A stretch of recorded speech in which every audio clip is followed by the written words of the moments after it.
Hello everybody, my name is Master Koper and welcome back to another video. Today I will be continuing the topic of the conditional and unconditional love. First off, I want to clarify the ego before I get on to the unconditional love. This is just another page I wrote in my old notes. I find that if I write what I want to say first, I might do that in the future videos as well. If I write things down first and then just read them, I find that it's a lot more clear because whenever I write, I am tunneling.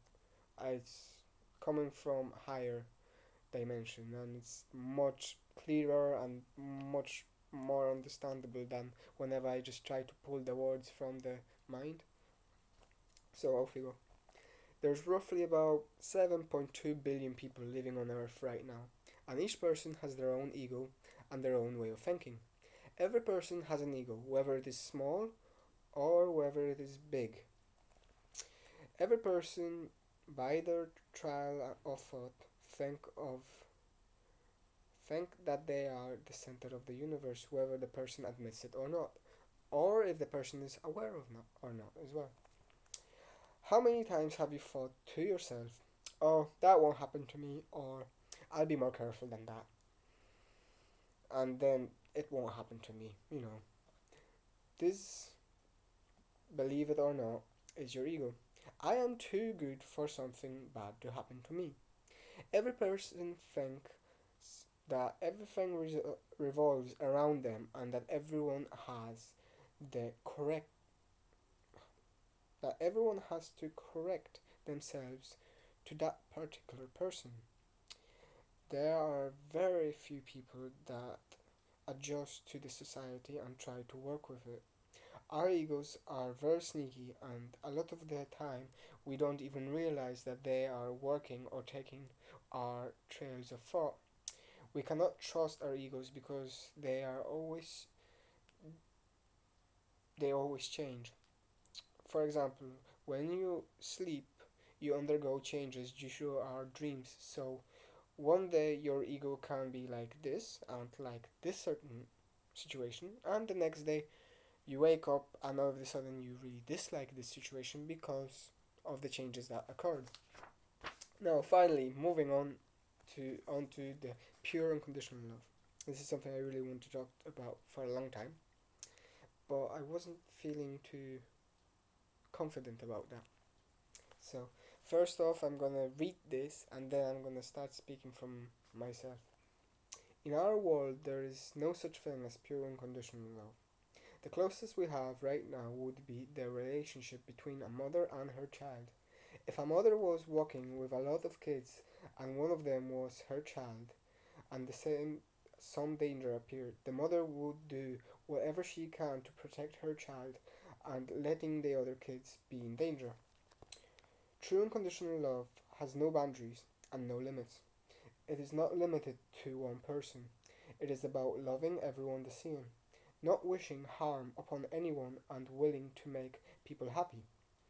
Even if someone doesn't like you, you wouldn't do anything bad and will help him or her if need be. For example, there was a man that lived in a religious country and his religion differed a bit. So the king had two men go and whip the man in 17 different places so he would give up his religion. Throughout the 17 places, the man did not give up his religion. The two men started crying because they didn't want to kill him as the king instructed. So the man took pity on them and asked them why are they crying. They told him and he said to take a body and throw it into the river and tell that he is dead and he would leave the city. True love is about taking joy from others people joy without seeking a reward. For example, buying someone a present without expecting a thank you or a reward of any type.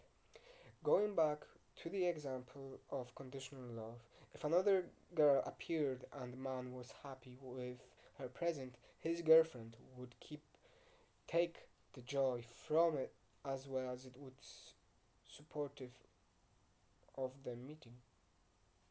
Right.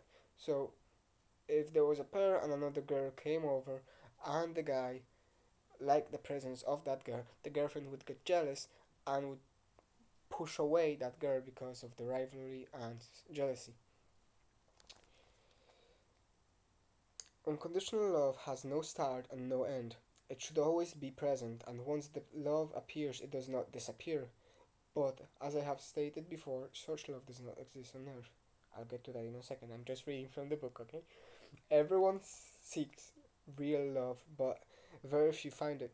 People assume that love is easy and don't bother to study it in any detail.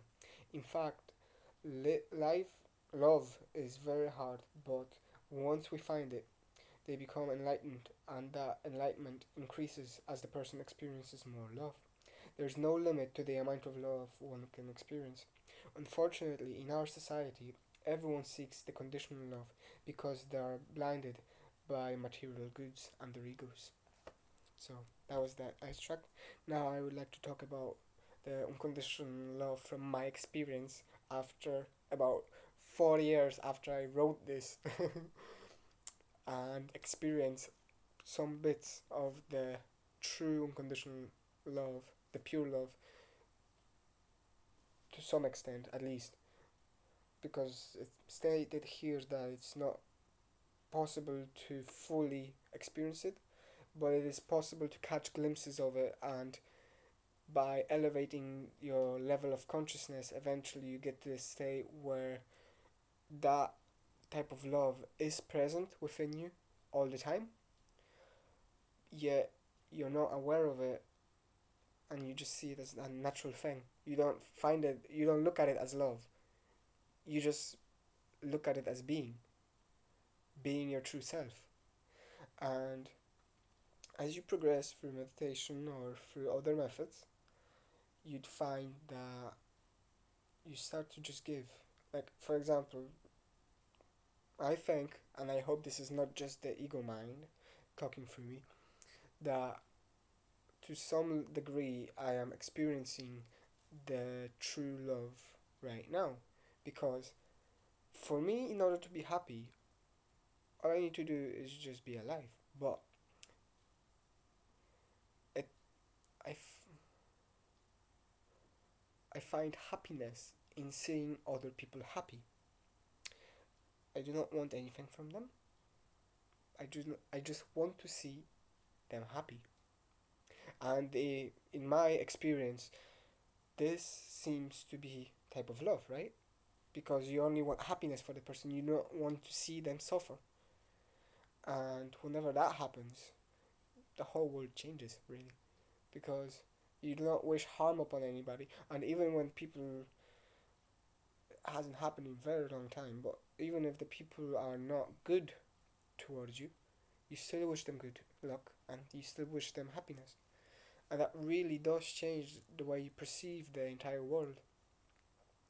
So, to come to a conclusion, it is possible to achieve this state without realizing that you have achieved this state, because it is addressed differently whenever you achieve a certain level of consciousness. So, this is the end of my rant. Right? That's the end of my conclusion. And I hope you like the way I describe the conditional and unconditional love. The unconditional love can be experienced, and whenever you experience it, you would know that it is something completely different than the conditional love. You want happiness for everybody equally. There's no one better or worse than that you like. Everybody is equal. Somebody that tried to kill you would be exactly on the same level as your very close friend. So yeah, I hope you like this video, and I'm hoping to create a lot more in the future. And have a wonderful day, and I shall see you in the next video. Goodbye.